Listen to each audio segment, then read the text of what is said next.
그래요.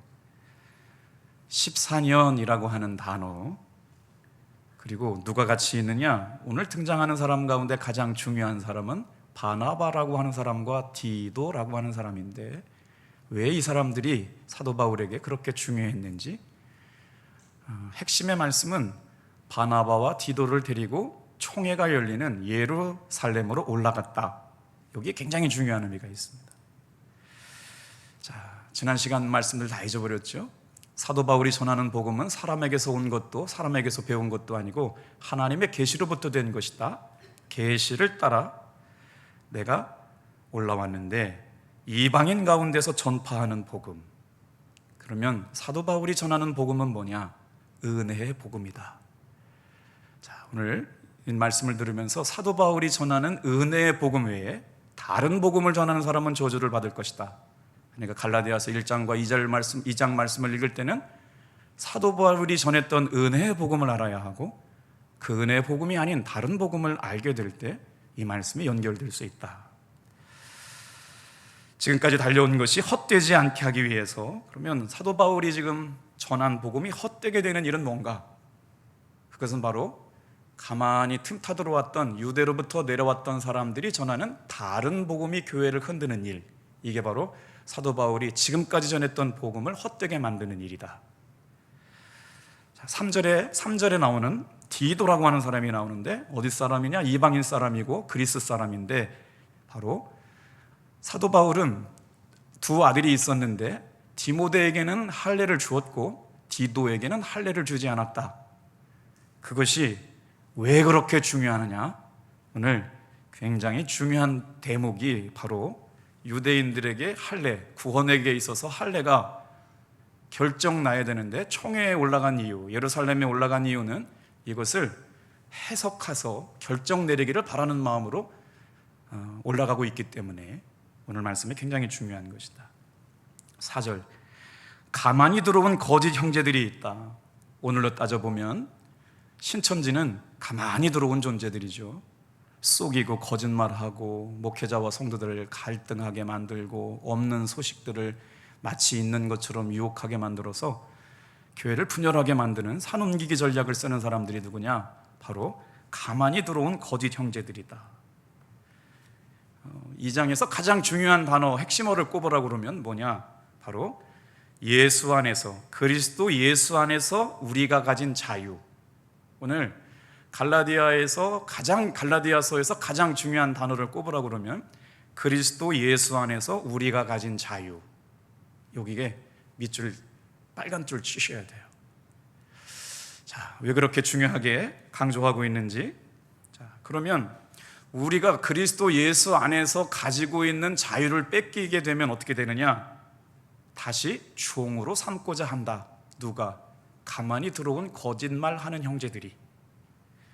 나는 5절, 그래서 나는 한 시간도 복종하지 아니하였다. 은혜의 복음을 전하려 하는 것에서 그들에게 있어서 내가 전한 바른 복음을 반대하는 그 사람들에 대해서 한시도 가만히 있지 않고 복종하지 않고 내가 전한 은혜의 복음을 생명 걸고 복음을 전했다. 여기까지가 이제 5절이고 6절부터는 유력하다라고 하는 단어에 밑줄 쳐보세요. 예루살렘 교회에 지금 올라가고 있어서 총회에 참석하려고 그러는데, 그때 당시에 예루살렘을 지키고 있었던 유력한 사람이 누구냐? 세 사람이 등장하는데, 게바라고 하는 베드로, 그리고 야고보라고 하는 사람, 그리고 요한이라고 하는 사도가 지키고 있었는데, 이 사람들이 바울과의 관계가 어떻길래 유력하다고 말했을까? 이제 다음부터는 이제 계속 연결될 수 있겠네요. 베드로는 할례자들에게 전해진 사도로, 자기는 할례받지 않은 이방인의 사도로 부름을 받았기에 이것을 온전히 순종하려고 내게 주신 은혜로 말미암아 그 사역을 감당하려고 한다라고 말씀하고 있습니다. 10절 다시 읽어볼게요. 시작. 다만 우리에게 가난한 자들 기억하도록 부탁하였으니 이것은 나도 본래부터 힘써 행하여 왔노라. 이 말씀을 가지고 시간이 주어지는 대로 말씀의 은혜를 나누려고 합니다. 기도하겠습니다. 하나님 아버지, 오늘 이 밤에도 이렇게 주의 말씀을, 주의 은혜를 사모하여 주의 전에 올라와 예배드리는 당신의 귀한 종들을 기억하여 주시옵소서. 하나님, 그토록 사도 바울이 전하고 싶었던 바른 복음, 은혜의 복음을 아버지 우리 마음속에 새길 수 있도록 은혜 허락하여 주시옵소서. 내가 전하지 않은 복음을 전할 때 저주를 받게 될 것이라고 그렇게 외쳤던 사도 바울의 심정을 오늘 느끼길 원합니다. 부족한 종 세우셨사오니 십자가에 감추어 주시고 오직 은혜의 복음, 바른 복음만 선포되게 도와 주시옵소서. 예수님의 이름으로 기도합니다. 말씀을 준비하면서 내 마음의 기쁨의 근원이 어디로부터 올까를 생각해 봤거든요. 여러분의 삶의 기쁨의 근원은 어디로부터 오는 걸까요? 헨리 스카우걸이라고 하는 사람이 한 영혼의 가치의 탁월성은 그가 사랑하는 대상을 보면 알 수 있다라고 말했습니다. 무슨 말이냐면 그가 지금 사랑하고 있는 것을 보고 있노라면 그가 어떤 사람인지 알 수 있게 된다는 것이죠. 오늘 이 밤에 나와서 예배드리고 있는 사랑하는 성도 여러분은 하나님의 말씀, 은혜의 말씀, 진리의 말씀을 사랑하고 사모하기에 하나님의 은혜 받는 성도들이 된 줄로 믿습니다. 겉보기는 아무리 화려해도 하나님을 떠난 인생은 초라하고 불쌍한 영혼뿐이지요. 그래서 존 파이퍼 목사님의 말씀을 묵상하면서 제가 로마서 설교를 준비하는데 이런 말씀을 하셨더라고요. 과연 하나님이 사랑하시는 사람들은 어떤 사람들일까? 그분으로 인해서 기뻐하는 사람들은 어떤 사람들일까? 이렇게 질문합니다. 이 질문은 세상에서 가장 가치가 있는 질문이다. 오늘 이 밤에 나와 있는 사랑하는 성도 여러분 한 분 한 분이 주의 진리의 말씀, 은혜의 말씀을 사모하는 이 시간만큼은 그 누구에게도 뺏기지 않는 세상 최고의 가치에 시간과 정성과 마음을 드리는 시간이기를 축복합니다. 자, 오늘은 갈라디아서 2장 1절부터 10절의 말씀을 가지고 다른 복음, 바른 복음이라는 주제로 말씀을 나누는데 바로 들어가려고 그랬더니 자꾸 지난 시간에 했던 거를 한 5분만이라도 좀 정리를 해주시면 은혜가 되겠습니다라고 요청하는 분들이 있어서 잠시 지난 시간에 들었던 말씀을 상고해보고 요약을 하고 말씀을 드릴게요. 사도 바울이 개척했던 갈라디아 교회는 문제가 생겼습니다. 유대로부터 내려왔던 사람들이 사도 바울이 전한 복음이 뭐였을까요? 구원은 오직 예수를 믿음으로 말미암아 구원받는다라고 하는 복음을 전했는데 유대교로부터 내려왔던 사람들이 아니다. 그것도 맞긴 맞지만 진정한 구원은 믿음으로 말미암아 구원을 받은 다음에 모세로부터 전해준 모세의 율법을 지켜야 구원을 받을 수 있다. 그러면 모세의 율법이 뭐냐? 할례를 행하는 것이다. 사도 바울은 그렇게 얘기하지 않았거든요. 사도 바울이 전한 복음은 구원은 오직 예수 그리스도를 믿음으로 말미암아 주시는 하나님의 조건 없는 은혜다. 거기서부터 문제가 생겼어요. 그래서 오직 믿음으로만 구원받는다라고 하는 것이 사도 바울의 전한 복음인데 교회가 개척된 후에 유대지방으로부터 내왔던 거짓 교사들이 하나님의 구원의 말씀을 왜곡시키는 일들이 생겼다는 것이죠. 그래서 다시 한번 갈라디아서 편지를 쓰면서 갈라디아 교회 성도들을 지키고 교회를 지키기 위해서 은혜의 복음, 바른 복음을 전하려고 노력했던 사도 바울의 노력들이 오늘 말씀, 지난주에 들었던 말씀이었던 것이죠. 한번 갈라디아서 1장 1절 말씀만 보고 오면 생각날 것 같아요. 같이 읽어볼까요? 시작. 사람에게서 난 것도 아니요 사람으로 말미암은 것도 아니요 오직 예수 그리스도와 그를 죽은 자 가운데서 살리신 하나님 아버지로 말미암아 사도된 바울은.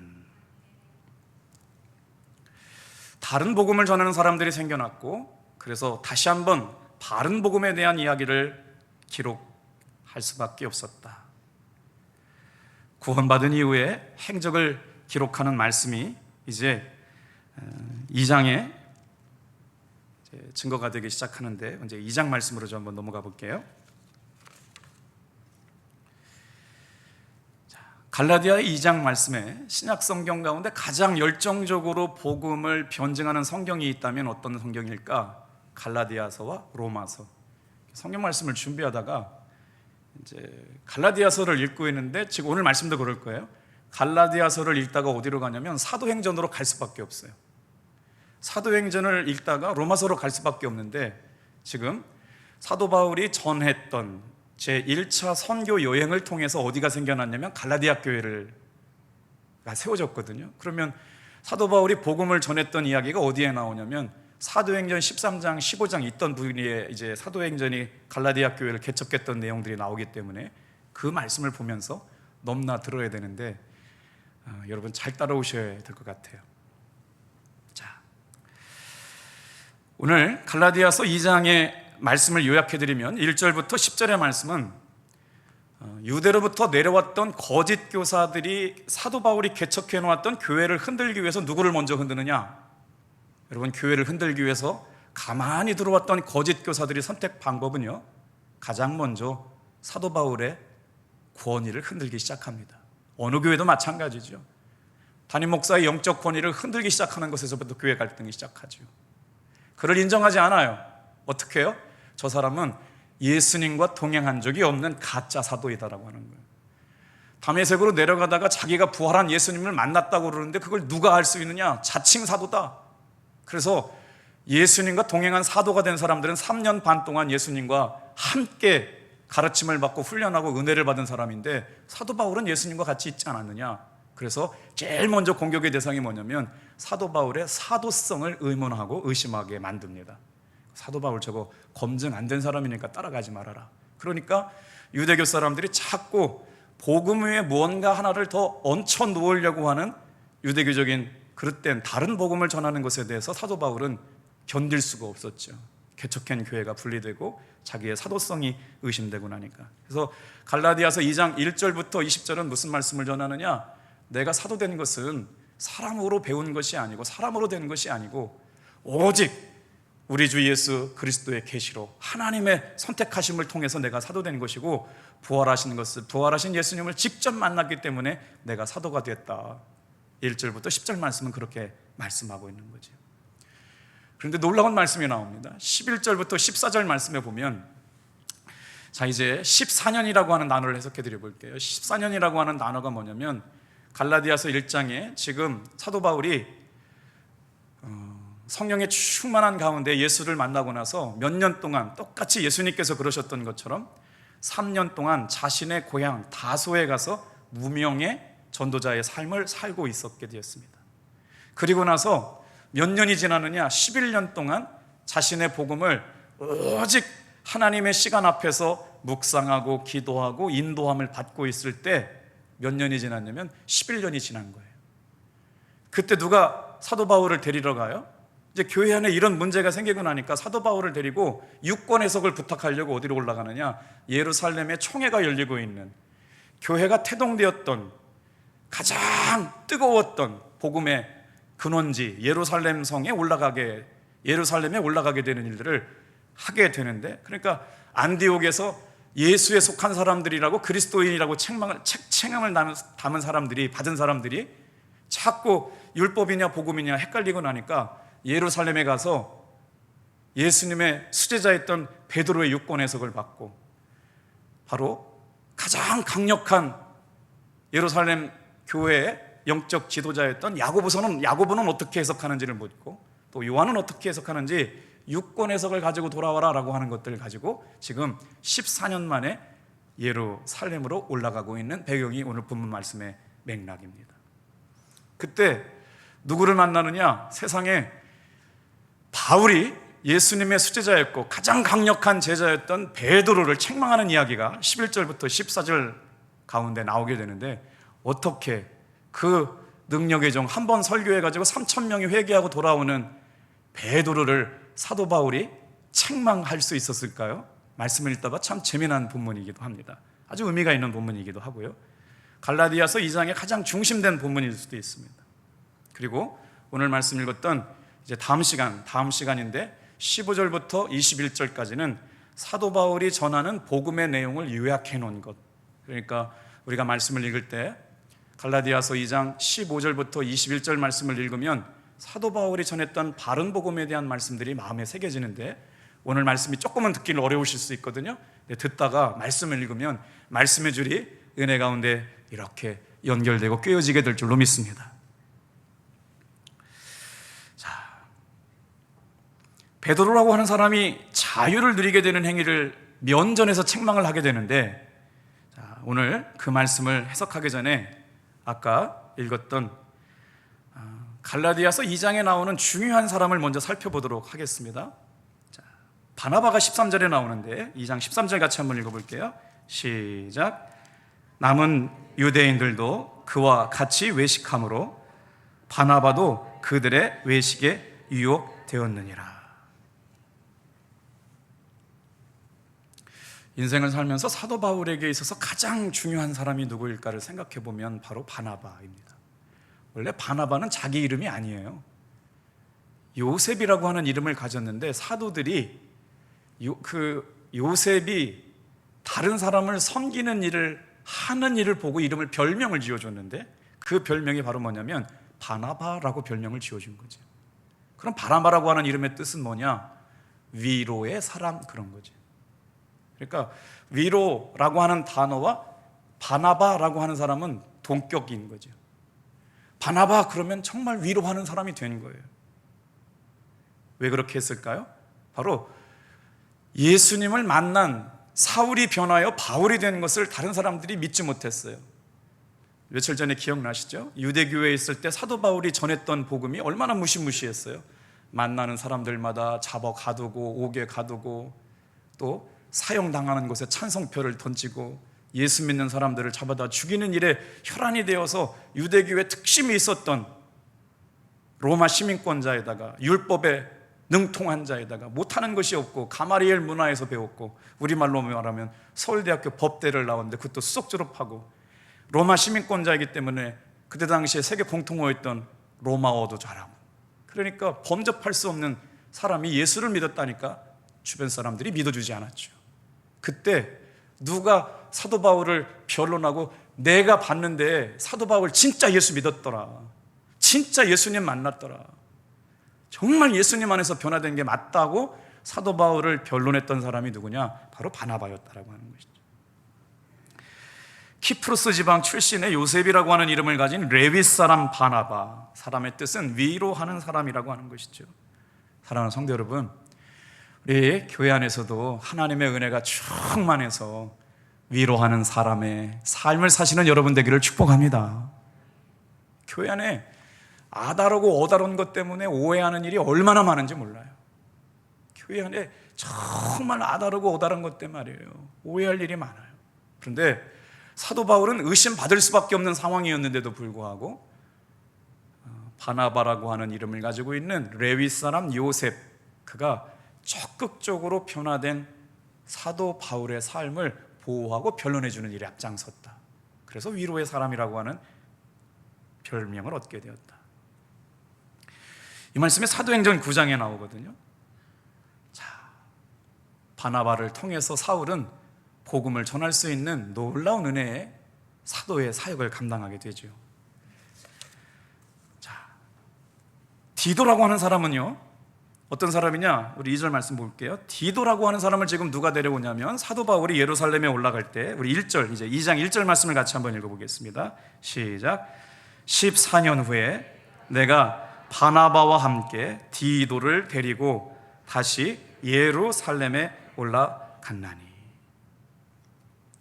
사도행전 1장 18절 말씀에 보면 바울이 예루살렘에 올라갔던 때가 있어요. 그래서 누구를 만나느냐? 게바, 베드로를 잠시 만났는데 며칠 동안 만났냐면 15일 동안 만났었거든요.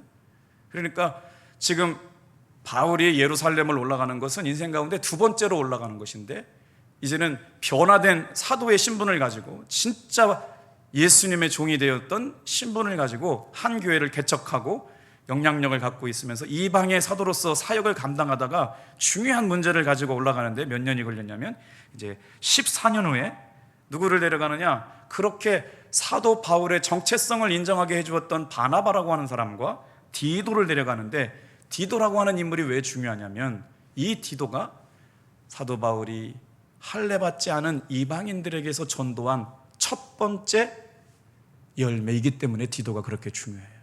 그래서 사도 바울은 성경 가운데 누누이 많은 곳에서 믿음으로 낳은 아들을 이야기할 때 디모데를 이야기하고 디도를 얘기하는 아주 사도 바울이 사랑했던 사람인데, 오늘 우리가 말씀을 읽었듯이 3절 같이 한번 읽어볼게요. 디도에게 사도 바울이 절대로 하지 않은 일이 있습니다. 이유가 있어요. 3절 같이 읽어볼게요. 시작. 그러나 나와 함께 있는 헬라인 디도까지도 억지로 할례를 받게 하지 아니하였으니. 사도행전 15장과 갈라디아서 2장이 연결되는데, 사도행전 15장 말씀을 읽고 갈라디아서 2장 1, 2절 말씀을 읽으면 이 말씀이 이해가 되거든요. 이제 사도행전에서 교회 성도들이 왜 바울과 디도와 바나바를 총회가 열리고 있는 예루살렘에 올라가게 했는지를 보는 사도행전 15장 1절 2절 말씀을 보고 넘어올게요. 준비되셨으면 보여주세요. 같이 읽겠습니다. 시작. 어떤 사람들이 유대로부터 내려와서 형제들을 가르치되 모세가 모세의 법대로 할례를 받지 아니하면 능히 구원을 받지 못하리라 하니, 바울 및 바나바와 그들 사이에 적지 아니한 다툼과 변론이 일어난지라. 형제들이 이 문제에 대하여 바울과 바나바와 그 중에 몇 사람을 예루살렘에 있는 사도와 장로들에게 보내기로 작정하니라. 그러니까 지금 이방 교회를 개척한 사람이 누구냐면 사도 바울이거든요. 그래서 이방 교회를 개척하면서 가장 핵심으로 영혼을 변화시키고 삶을 변화시켰던 것이 뭐냐? 오직 구원은 믿음으로 말미암아 구원받는다. 누구든지 예수를 믿음으로 말미암아 구원받는다. 주의 이름을 부른 자는 구원을 받는다 라고 했던 은혜의 복음을 전했는데, 자, 사도행전 15장 말씀에 보니까 어떤 사람들이 유대로부터 내려와서 형제들을 가르치는데, 지금 우리 같이 읽었던 갈라디아서 2장 말씀과 연결되잖아요. 너희가 모세의 법대로 할례를 받지 아니하면 능히 구원을 받지 못하리라고 하는 거짓된 다른 복음을 전하기 시작했다는 거예요. 이 말이요, 얼마나 파급 효과가 있었는지 설명을 좀 해드려 볼게요. 초대교회 모든 성도들은 다 유대인들이었어요. 이 말씀을 이렇게 이야기하면 좋아요. 처음에 우리가 복음을 전할 때 제사 문제가 굉장히 힘들었잖아요. 우리 유교문화의 전통을 오랫동안 간직하고 있는 사람들이 예수를 믿기 가장 어려웠던 것이 뭐냐면 제사의 문제가 해결되지 않았기 때문에, 그 제사 문제 때문에 지금도 갈등하고 있잖아요. 이것도 마찬가지예요. 유대인들에게 모든 오래된 전통이 몸에 젖어 있는 사람들이 할례를 받지 않는 것은 하나님을 거역하는 일이에요. 유대 사람들에게 있어 하나님의 백성이다라고 하는 정체성, 아이덴티티는 뭐냐면 할례를 받는 것이거든요. 그러니까 이거는 그들의 생활 속에서 분리할래야 분리할 수 없는 것들을 갖고 있었는데, 이방인들은 그렇지가 않잖아요. 예를 들어서 디도는 그리스 사람이거든요. 예수를 믿음으로 말미암아 구원받는다라고 그러면 영혼이 구원받는데, 유대인들이 말하는 것처럼 그것이 부족하니 모세로부터 왔던 율법을 준수하는 할례를 받아야 구원받을 수 있다니까, 이게 논쟁이 교회가 좌우로 쫙 갈라진 거예요. 이게 신학 논쟁인 거죠. 구원 논쟁인 거예요. 그래서 어떻게 해요? 사도행전의 15장의 교회 성도들이 바울과 바나바와 디도를, 그 안에서 다툼이 계속 일어나는 거예요. 누구와도 다툼이 일어나느냐? 바울과 바나바도 다툼이 일어나고 변론이 일어나는 거예요. 성도들끼리 막 싸우는 거지요. 야, 예수를 믿음으로 말미암아 구원받는 건 알겠는데 어떻게 유대인의 전통을 우리가 다 유대인들이 안 지키냐? 이런 문제가 있으니까 예루살렘 교회에 가서 대사도들에게 이거를 정리하고 오라고 하는 귀한, 그래서 예루살렘에 있는 사도와 장로들에게 보내기로 작정했다. 그게 바로 이제 갈라디아서 2장과 연결되는 내용입니다. 이제 그 다음에 갈라디아 교회 성도들이 이제 지금 올라갔잖아요. 바울, 바나바, 디도가 올라갔는데, 바로 디도라고 하는 사람은 유대인이 아니에요. 그래서 뭘 안 받았느냐? 이제 여기 예루살렘 교회에 올라가서 갈등이 일어나요. 디도는 유대인이 아니기 때문에 사도 바울이 전한 복음, 은혜의 복음, 오직 예수를 믿음으로 말미암아 구원받는다는 복음이 지금까지 사도 바울이 전한 복음이었기 때문에 데려갔어요. 내가 복음을 전했더니 갈라디아 교회에 이렇게 많은 사람들이 예수를 믿고 회개하고 주님께 돌아와서 삶이 변화되었다. 그래서 이제 당신 누굽니까? 그랬더니 제가 사도 바울로부터 세례를 받아서 변화된 사람입니다 말했더니 예루살렘에 있는 사람들이 뭐라고 물어봤냐면 그러면 당신 할례 받았어요? 할례를 제가 왜 받아요? 여기서부터 이제 갈등이 일어나는 거죠. 어떻게 할례 받지 않은 사람이 복음을 전할 수 있느냐, 뭐 이런 얘기가 들은 거죠. 예루살렘 교회 안에서도. 자, 그 다음은 예루살렘 교회 거물들의 이름이 나오기 시작하는데 성경을 읽다가 헷갈리는 대목이 나와요. 여기에 나오는 야고보는 지금 사도 베드로가 예루살렘 교회를 찾아가서 만나려고 하는 사도 야고보는 그 교회에 아주 유력한 사람이에요. 근데 거기에 누가 있느냐? 예수님의 수제자였던 바로 사도였던 게바가 거기서 지금 목회하고 있고, 누가 있느냐? 바로 야고보라고 하는 대사도가 거기서 사역을 하고 있거든요. 그리고 예수님이 가장 사랑했던 요한이 예루살렘 그 교회를 섬기고 있는데, 이렇게 말씀드리니까 뭐 거기에 교역자가 그렇게 많을 필요가 있겠냐고 그러지만, 성경을 해석하는 성경학자들이 지금 이 당시 갈라디아 교회 성도들이 찾아간 예루살렘 성교회가 몇만 명이 모였느냐? 최대 4만 명에서 5만 명 정도가 모이는 대교회였어요. 우리가 생각하는 이런 조그만 교회가 아니라 메가처치였다고요. 그때 그 당시에. 그러니 사도 바울이 한 번 설교할 때마다 3천 명이 회개하고 돌아왔다니까 그 말이 이해가 되잖아요. 그러니까 지금 야고보라고 하는 이 사람이 누구냐가 또 문제가 돼요. 그래서 세베대의 아들 사도 야고보냐, 예수님의 형제 중에 나온 예수님의 형제 야고보냐, 여러분 어떻게 이해하세요? 세베대의 아들 야고보는 순교했습니다. 그래서 지금 이 사도 바울을 만나고 있는 야고보는 누구로 해석하느냐? 바로 예수님의 친동생 야고보예요. 한번 여러분도 이런 관점에서 성경을 공부하고 따라와서 개인적으로도 한번 공부해 보세요. 예수님의 동생이 몇 명이 있었느냐? 예수님이 동생이 있었다는 사실을 여러분 얘기한다고 제가 2단이나 3단이라고 오해하지 않게 되길 바랍니다. 예수님의 동생은 6명이 있었습니다. 그 6명 가운데 남자가 2명이었고 여자가 4명이었는데, 예수님 외에 동생들의 이름이 나와 있는데 어디에 나와 있느냐? 사도행전에 나와 있어요. 사도행전 1장, 예수님께서 하늘로 승천하실 때 어느 산에서 올라가셨냐면 감람산, 너무 어렵게 번역되어 있잖아요. 올리브산, 그러니까 이제 올리브 나무가 있는 나무동산에서 예수님께서 승천하셨어요. 그때 사도행전 1장 14절 말씀 보여주세요. 사도행전 1장 14절 말씀, 거기에 예수님의 제자들의 얘기가 나오죠. 시작. 여자들과 예수의 어머니 마리아와 예수의 아우들과 더불어 마음을 같이하여 오로지 기도에 힘쓰더라. 아멘. 그러니까 이미 예수님의 아우들이 예수님과 더불어서 예수님이 승천하시고 있는 모습을 지켜보고 있던 말씀이 사도행전 1장 14절에 나오는데, 여기도 그렇더라고요. 이번 주 토요일 날 저희 어머니 이제 소천한 지 1주기가 돼서 가정 이제 추도 예식을 진행해야 되는데, 오늘 형님들이 전화를 왔어요. 큰형님 장로님이고 막내가 목사님이에요. 설교 누가 해야 돼요? 저는요, 목회를 일찍 시작해가지고요, 지금껏 형님들이 계신데 막내가 목사라고요. 날마다 막내가 가정 예배를 인도해요. 고충이 좀 이해가 되세요? 이번 주에 그래서 막내 목사님이 말씀을 준비해달라고 그래서 이번 이제 가족들 다 모이는데 제가 예배를 인도하는데, 이런 거지요. 예수님의 제자들이 예수님을 형제로 만났을 때는 여러분 메시아로 인정을 받지 않았어요. 예수님을 메시아로 인정하지 않았거든요. 그런데 예수님의 부활하심을 보고 나서 어떻게 바뀌었느냐? 예수님을 메시아로 인정하는 사람이 생기기 시작했는데, 그 예수님의 친동생이 누구냐면 바로 예루살렘 교회를 섬기고 있는 큰 메가처치 교회의 가장 영향력 유력한 자로 이 사도 야고보가 아니라 야고보, 예수님의 친동생 야고보가 섬기고 있을 것이다. 그게 바로 유력한 자라고 하는 거예요.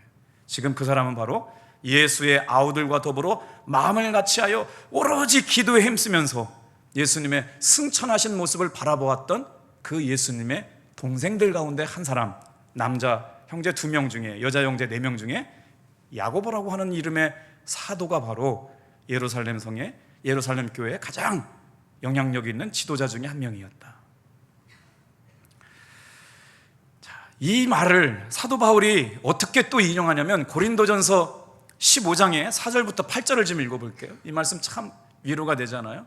자, 사도 바울이 가는 데마다 사도로서 의심을 받으니까 예수님의 부활의 확실함, 내가 예수님을 만난 것에 대한 확실한 근거를 설교를 증거할 때마다 계속해서 말씀했어요.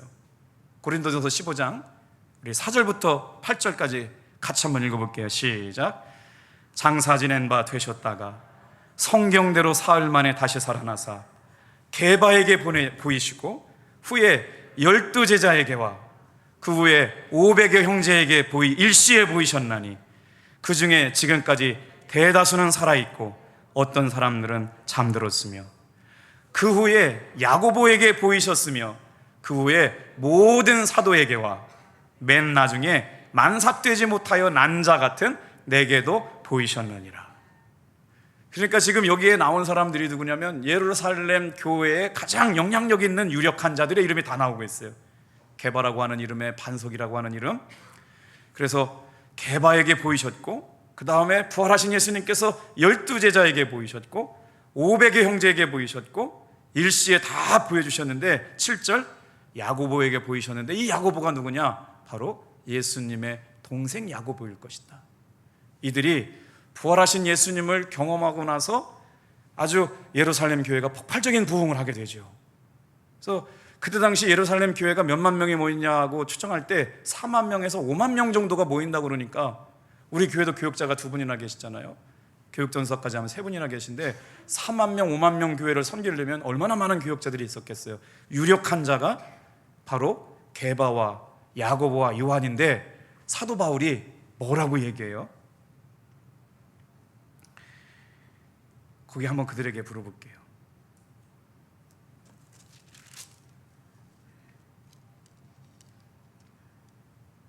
자, 6절 말씀 같이 읽어볼게요. 사도 바울이 유력한 사람들에 대해서 어떤 태도를 보였는지요. 시작.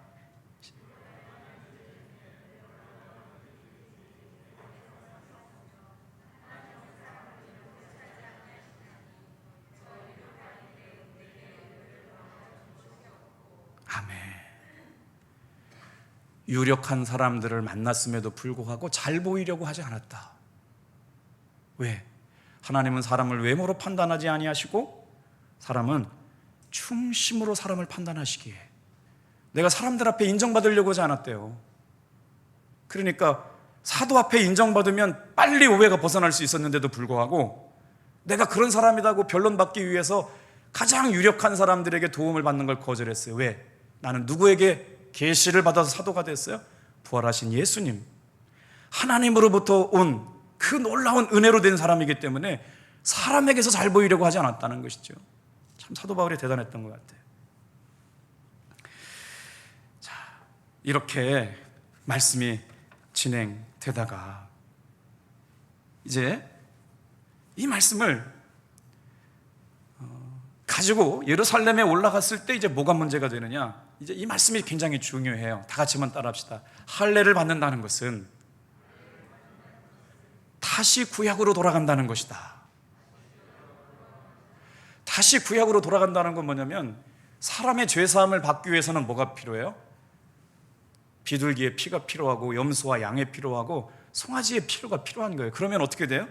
예수님께서 피로 이루시고 부활하신 구원의 효력을 상실시키는 거예요. 그래서 이렇게 주장하는 사람들과 한 시간도 타협한 적이 없다. 사도 바울은 할례를 주어서 구원을 완성한다, 구원을 이룬다라고 하는 걸 동의할 수가 없어요. 그렇게 말하는 사람들은 다 저주받을 다른 복음이라고 얘기한 거예요. 같이 대화할 여지가 없는 것이요. 근데 여기 이제 문제가 생겨요. 뭐가 문제가 생기냐면 자기가 믿음으로 나왔던 디모데에게는 할례를 줬어요. 근데 이방인으로 부름을 받은 디도에게는 할례를 주지 않았습니다. 어떻게 이해해야 돼요? 아니 그러면 누구는 뭐 그때마다 다른 거예요? 그럼 구원이라고 하는 게? 디모데에게는 왜 또 할례를 주고 디도에게는 왜 할례를 안 줬냐? 여기에 중요한 의미가 있어요. 디모데는 아버지가 이방인이에요. 어머니가 유대인이에요. 반절이 섞였어요. 그러니까 유대인의 전통의 뼛속에 반절쯤 섞여 있어. 그래서 디모데가 복음을 전하기 위해서는 할례를 받는 게 복음의 효과적인 전도를 위해서 디모데에게는 반쪽짜리 유대인, 반쪽짜리 이방인이기 때문에 할례를 주어서 회당에 가서 복음을 전하기 좋도록 유대인들의 회당에 복음을 전하려고 할례를 주었는데 디도에게서는 절대로 할례를 줄 수가 없었어요. 왜? 야, 구원이 예수를 믿는 것보다 부족한 것이 있어서 모세의 율법을 지켜야 한다라고 하는 빌미를 주지 않으려고 개척한 이방인 교회에 가서 복음을 전할 때는 절대로 할례를 주지 않았는데, 예루살렘 교회에 가서 보니까 사도 바울의 제자로 따라왔던 그리스 사람이니까 그들과 이제 모양이 다른데 저 사람 누구냐 했더니 사도 바울의 제자인데 복음을 전하는 일들을 한다고 그러니까 무슨 권한으로 했느냐, 그리스도인 됐다라고 그러면 구원받은 증표가 할례인데 저 사람도 할례를 받았느냐, 이렇게 갈등하게 됐다라고 하는 것이죠. 자, 시간이 벌써 많이 갔네요. 자, 로마서 2장 25절에서 29절 율법과 할례와 복음에 대해서 사도 바울이 또 내린 말씀이 있거든요. 한번 읽어볼게요. 30분에 마칠게요. 로마서 22장 25절 29절 말씀 좀 같이 읽어볼게요. 제가 한 절 읽고 여러분이 한 절 읽고요. 같이 읽어볼게요. 무슨 말이냐면 사도 바울이 할례를 받는다라고 하는 것으로 자동적으로 구원받는 것이 아니다라고 하는 걸 변론하고 있는 거예요. 예수 믿는다고 교회만 다닌다고 자동적으로 구원받는 것이 아니라고 하는 거예요. 마음의 할례를 받아야 된대요. 진짜 내 마음에 예수님을 구주로 영접하는 마음의 할례를 받아야 되는데, 마음의 할례는 어떻게 받느냐? 하나님의 영으로 마음의 할례를 받아야 된다는 거예요. 그러니까 왜 우리가 자녀들이 신앙생활이 나태해지고 기쁨을 잃어버리냐면 마음의 할례를 받지 않아서, 하나님의 영으로 충만한 가운데 내가 하나님의 자녀이구나, 내가 하나님의 구원받은 백성이라고 하는 걸 심겨지지 못해서 신앙이 점점 약해져 가는 것이요. 그래서 사도 바울이 로마서 2장 가는데 율법으로 구원받는 게 아니고 양심의 할례를 통해서 하나님의 영으로 마음의 할례를 받아야 구원받는다라고 하는 변론을 하고 있는 거죠. 자, 한번 읽어볼게요. 시작. 내가 율법을 행하면 할례가 유익하나 만일 율법을 범하면 내 할례는 무할례가 되느니라. 26절 읽어주세요. 그런즉 무할례자가 율법의 규례를 지키면 그 무할례를 할례와 같이 여길 것이 아니냐. 또한 본래 무할례자가 율법을 온전히 지키면 율법 주문과 할례를 가지고 율법을 범하는 너를 정죄하지 아니하겠느냐. 무릇 표면적 유대인이 유대인이 아니요 표면적 육신의 할례가 아니니라. 29절 같이 읽게요. 시작. 오직 이면적 유대인이 유대인이며 할례는 마음에 할지니 영에 있고 율법 주문에 있지 아니하니라. 그 칭찬이 사람에게서 아니요 다만 하나님에게서라. 그러니까 사도 바울이 사도된 것은 하나님의 계시로 말미암아, 부활하신 예수님을 만나는 것으로 말미암아 율법을 지키기 위해서 할례를 받았는데, 할례를 받은 사람이 죄를 범하면 할례는 무할례가 된다는 거예요. 그러니까 육신에 아무리 할례를 받은 것 때문에 구원을 보장해 주는 것이 아니라 자신의 죄를 통회하는 마음으로 예수를 믿음으로 말미암아 예수님의 이름을 영접함으로 말미암아 마음의 할례를 받은 사람들이 진정한 유대인이고 진짜 하나님의 자녀인데, 그걸 누가 보증해 주시느냐? 하나님께서 증거해 주신다. 오늘 그래서 사도 바울이 전하는 바른 복음은 뭐예요? 할례를 육체적인 할례만 받고 마음의 할례를 받지 않은 사람들은 구원에 상관이 없다. 하나님은 그 사람들에게 관심도 없다. 이렇게 말씀하고 있는 거죠. 속사람에게 대한 칭찬은 오직 하나님의 영 안에서 있는 마음의 할례를 받는 성도들. 여러분 성경 가지고 말씀을 듣다 보니까 한 시간 이렇게 훌쩍 지나갔어요. 힘드시지만 제가 이 말씀을 준비하려고요, 온전히 주님께서 우리의 영에 충만한 마음의 할례로 오직 그리스도의 은혜의 복음에만 집중하는 여러분 되기를 축복합니다. 그렇게 아멘 해주시면 저 힘내가지고 더 갈 수 있어요. 자, 5분 안에 마칠게요. 갈라디아서 2장 2절 좀 말씀할게요. 그래서 사도 바울은 견딜 수 없는 거예요. 다른 복음을 전하니까. 오직 은혜의 복음으로 예수를 믿음으로 말미암아 구원받는데 할례가 필요하다, 모세의 율법을 지켜야 된다. 그러니까 지금까지 노력하는 게 헛수고가 될까 봐 지금 가고 있는 거예요. 갈라디아서 2장 2절 말씀 읽을게요. 시작. 계시를 따라 올라가 내가 이방 가운데서 전파하는 복음을 그들에게 제시하되 유력한 자들에게 사사로이 한 것은 내가 다름질하는 것이 헛되지 않게 하려 함이라. 왜? 오직 은혜의 복음을 선포했기 때문에. 이 사람들이 예수님의 사도로서 굉장히 귀하고 4만 명, 5만 명을 모이는 정말 영향력 있는 사람들인데 내가 이 사람들 가운데 사사로이 잘 보이려고 하지 않았다. 왜요? 오직 은혜의 복음만을 선포하기를 원했기 때문에. 그래서 3절 말씀, 디도를 억지로 할례받지 않게 했다라고 하는 내용은 바로 뭐냐면, 혹시라도 이방인 사람들에게 디도인 이방인에게 구원받기 위하여 모세의 율법에 준하기 위해서 할례를 줬다면 다른 사람들이 오해할 거 아니에요. 아, 사도 바울이 전하는 복음만 해도 구원받으려면 이방인들도 할례도 받고 예수를 믿어요 구원받는다라고 하는 생각을 갖게 할까 봐, 그래서 할례를 디도에게는 철두철미하게 주지 않은 거예요. 원래 초대 기독교인들은 100% 유대인들이었기 때문에 아브라함의 율법을 지켜야만 구원받는다고 생각을 했지만, 사도 바울에게 있어서는 절대로 은혜의 복음 아닌 것을 전해주는 것에 대해서는 저주받은 복음이라고 얘기하고 있는 것입니다. 오늘 사랑하는 성도 여러분, 그래서 사도 바울이 이제 이거 하고 마칠게요. 다 같이 한번 따라합시다. 예수의 은혜로 말미암아 복음 안에서 누리게 된 자유. 예수님 안에서 뭘 얻게 됐냐면 자유를 얻었다는 거예요. 죄로부터 자유, 죽음으로부터 자유, 두려움에서부터 자유, 불안으로부터의 자유. 그런데 이제 와서 예수님이 복음으로 이루신, 친히 생명으로 이루신 그 구원의 행위를, 십자가에서 이루신 구원의 행위를 다 없이 하고 폐기하고 옛날 구약의 조문에 들어가서 할례를 지킴으로 구원을 받아야 된다고 얘기하는 거는 뭐냐? 뭐예요? 예수 안에서 누리게 됐던 그리스도인의 자유를 속박하려고 하는 것이다. 그래서 거짓 복음, 다른 복음이라고 얘기하는 거예요. 오늘 말로 얘기하면 이런 거예요. 예수를 믿는 것 외에 다른 거를 더 지켜야 된다고, 복음 외에 다른 뭔가 영양가를, MSG라고 그러잖아요. 뭔가를 더 넣는 건 다 가짜 복음이라고 하는 거예요. 사랑하는 성도 여러분, 이 말씀 갈라디아서 말씀을 읽으면서 오직 은혜의 복음에만 집중하는 여러분 되길 축복합니다. 더 하시면 지루하실 것 같아요. 오늘 여기까지만 하고 오직 은혜의 복음의 말씀을 듣고 다음 주에 갈라디아서 이제 두 번째 사도 바울이 전했던 은혜의 복음을 요약한 내용들이 이제 11절부터 마지막 절까지 나오는데, 기대하시고 또 말씀 같이 읽으시고 오시면 또 은혜가 될 줄로 믿습니다. 기도하겠습니다.